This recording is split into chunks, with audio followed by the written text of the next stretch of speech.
கனிமிக்கல்லாஹுவின் நல்லடியார்களே, அல்லாஹ் ஜல்ல ஷானஹு தஆலா நம்முடைய வாழ்க்கையை ஒரு சமூக கட்டமைப்பின் கீழ் வடிவமைத்திருக்கிறான். அதாவது மனிதன் பிறருடைய தேவையில்லாமல் இந்த துன்யாவில் எந்த ஒரு வேலையையும் செய்ய முடியாது. ஒரு சில உயிரினங்கள் இருக்கிறது, அது காலமெல்லாம் தனித்தே வாழும் அல்லது தன்னுடைய தேவைக்காக ஜோடி ஒன்றை சேர்த்து கொள்ளும்.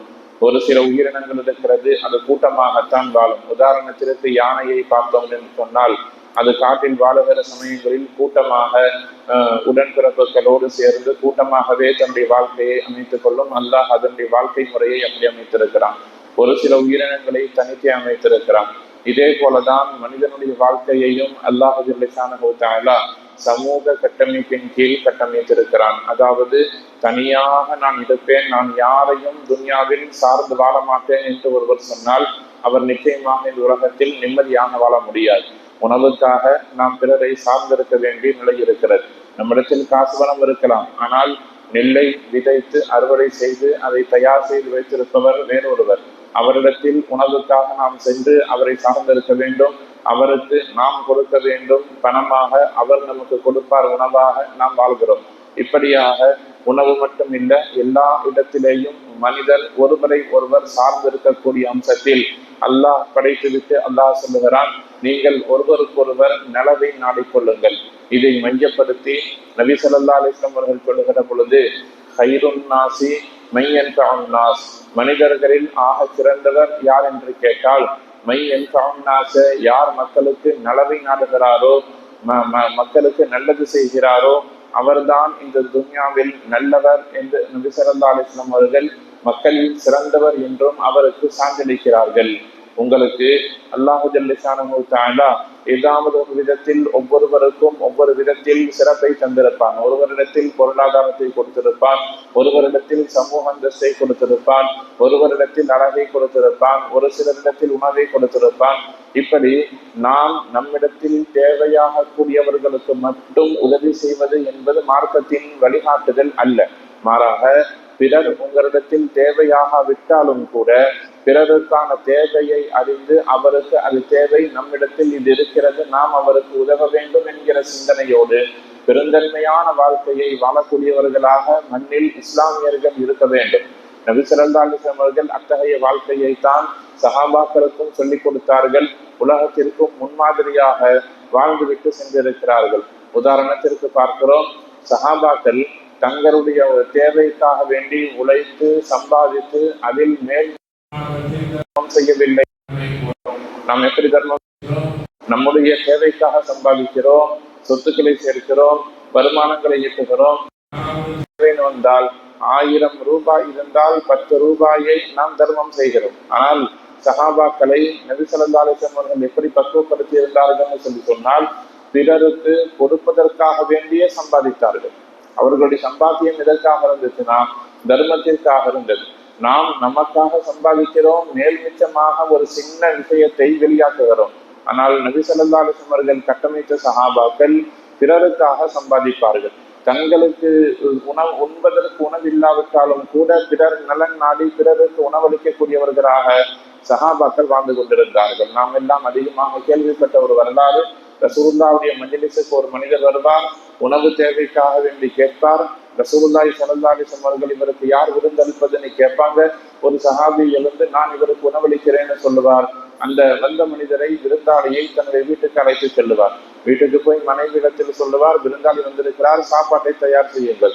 அவங்க சொல்லுவாங்க, ஒரு நபருக்கான உணவு தான் நம்மிடத்தில் இருக்கிறது, அப்படியானால் ஒன்றும் பிரச்சனை இல்லை, நான் அவரை அமர வைத்து சாப்பிடுவதற்காக வேண்டி உட்கார வைக்கிற பொழுது விளக்கை சரி செய்வதை போல் விளக்கை அணைத்து விடுங்கள், நாம் சாப்பிடுவதை போல் பாவனை செய்வோம், வந்தவர் ஒரு நபருக்கான உணவை முழுமையாக சாப்பிடட்டும் என்று தன்னுடைய தேவைக்காக வேண்டி தன்னுடைய குழந்தைக்காக வேண்டி வைத்திருந்த உணவை வந்தவருக்கு கொடுத்துவிட்டு இவர்கள் பசியோடு உறங்கியதை ஜிப்ரீல் அலைஹிஸ்ஸலாமின் மூலம் அல்லாஹ் ஜல்ல ஷானஹு தஆலா நபி ஸல்லல்லாஹு அலைஹி வஸல்லம் அவர்களுக்கு சொல்லி அவர்களை பற்றி சிலாகித்து பேசினான் என்பது வரலாறு.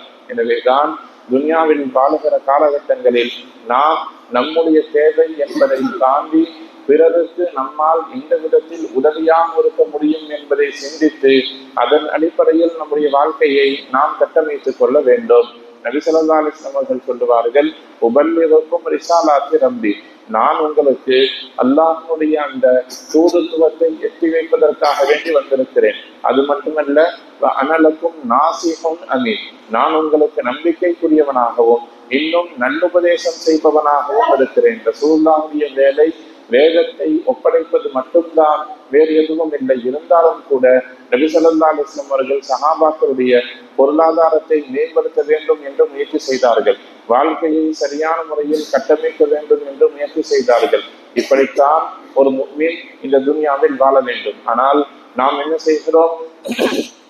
நம்முடைய குடும்பம், நம்முடைய மனைவி, நம்முடைய வியாபாரம், நம்முடைய பொருளாதாரம் இது சரியாக இருந்தால் போதும், யார் எப்படி இருந்தால் நமக்கென்ன என்று ஒரு சில மக்கள் நினைத்து வாழுவதை நாம் பார்க்கிறோம். மார்க்கம் இதை அறவே விரும்பாமல் இருக்கிறது என்பதை நாம் நினைவில் கொள்ள வேண்டும். எந்த அளவுக்கு பிறர் நலம் நாட வேண்டும் என்று சொன்னால், நபி ஸல்லல்லாஹு அலைஹி வஸல்லம் சொல்லுவாங்க, நீங்கள் சாலையில் செல்லுகிற பொழுது கீழே ஒரு முள் கிடக்கிறது என்று சொன்னாலும் கூட பிறருக்கு அது இடையூறு தந்துவிடக் கூடாது என்பதற்காக அதை எடுத்து நீங்கள் ஓரமாக போட்டால் அது ஈமானின் அடையாளம்னு சொன்னார். உங்களிடத்தில் ஈமான் இன்னும் உயிரோடு இருக்கிறது என்று அர்த்தம். நீங்கள் பார்க்கிறீர்கள், இது மக்களுக்கு ஏதாவது ஒரு விதத்தில் நோவினை தரும் என்று மக்களுடைய பயன்பாட்டை நினைத்து, மக்களின் பிரயோஜனத்தை நினைத்து நீங்கள் ஏதாவது ஒரு நல்ல காரியத்தை செய்தால் அது ஈமான் உங்களிடத்தில் மிச்சம் இருப்பதற்கான சான்று என்று நபி ஸல்லல்லாஹு அலைஹி வஸல்லம் அவர்கள் சொல்லுகிறார்கள் என்று சொன்னால், ஒரு மனிதன் அடுத்த மக்களை நினைத்து வாழுவது எந்த அளவுக்கு முக்கியத்துவம் வாய்ந்தது என்பதை நாம் கவனிக்க வேண்டும். ஒரு சில மக்கள் இருப்பார்கள், அவர்களிடத்தை கொடுப்பதற்கு ஒன்றும் இருக்காது, செய்வதற்கொன்றும் இருக்காது. என்ன செய்வது? நபி ஸல்லல்லாஹு அலைஹி வஸல்லம் சொல்றாங்க, நீங்கள் இன்னொருவர் கொடுப்பதற்கு தயாராக இருப்பார், ஒருவர் வாங்குவதற்கான தேவையோடு இருப்பார். நீங்கள் என்ன செய்யுங்கள்? உங்களிடத்தில் யாராவது தேவைக்காக வந்தால், இதோ அந்த மனிதர் இருக்கிறார், அவரிடத்தில் போய் நீங்கள் உதவிக்காக வேண்டி நாடினால் அவர் உங்களுக்கு உதவி செய்வார். என்கிட்ட கொடுப்பதற்கு ஒன்றும் இல்லை, அவர் கொடுப்பார், நீங்கள் வாங்கிக் கொள்ளுங்கள். அவரிடத்தில் போய் ஒருவர் உங்களிடத்தில் தேவைக்காக வேண்டி வந்திருக்கிறார், அவருக்கு ஏதாவது உதவி செய்யுங்கள், அவர் உண்மையில் தேவையோடு இருக்கிறார் என்று தேவையுள்ளவரையும் கொடுப்பவரையும் நீங்கள் இணைத்து விடுதலும் கூட உங்களுக்கு பெரும் நன்மை பயக்கும். என்ன காரணம்? ரசூலுல்லாஹ் ஹதீஸ்ல சொல்றாங்க, அத்தால்லு அலல் கைரி கசாஇலிஹி, ஒரு நலவின் மீது நீங்கள் சுட்டிக்காட்டுதல் என்பது நலவுக்கு உறுதுணையாக இருப்பதல் என்பது அதை செய்வதை போல.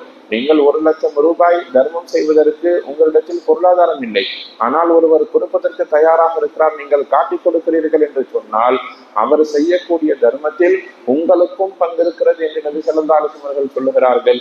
இது அடுத்த மக்களுடைய நலனை பேணுவதில் மார்க்கம் எந்த அளவுக்கு முக்கியத்துவம் கொடுக்கிறது என்பதை கவனிப்பதற்காக வேண்டி சொல்லக்கூடிய ஹதீஸ். எனவே துன்யாவில் வாழுகிற காலகட்டங்களில் நிச்சயம் நாம் ஒருவரை ஒருவர் சார்ந்து தான் வாழ்ந்தாக வேண்டும். நாம் பிறருக்கு உதவி செய்ய வேண்டும். நமக்கு ஒரு தேவைன்னு வரும் பொழுது பிறர் நமக்கு உதவி செய்வார்கள். இப்படித்தான் அல்லாஹ் வாழ்க்கையை கட்டமைத்திருக்கிறான்.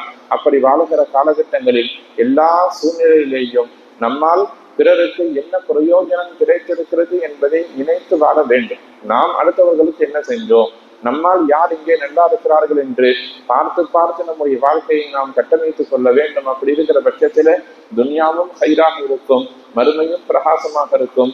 அல்லாஹ் ஜல்ல ஷானஹு வ தஆலா தௌஃபீக் செய்வானாக. வாஹிர் தஅவானா அல்ஹம்துலில்லாஹி ரப்பில் ஆலமீன்.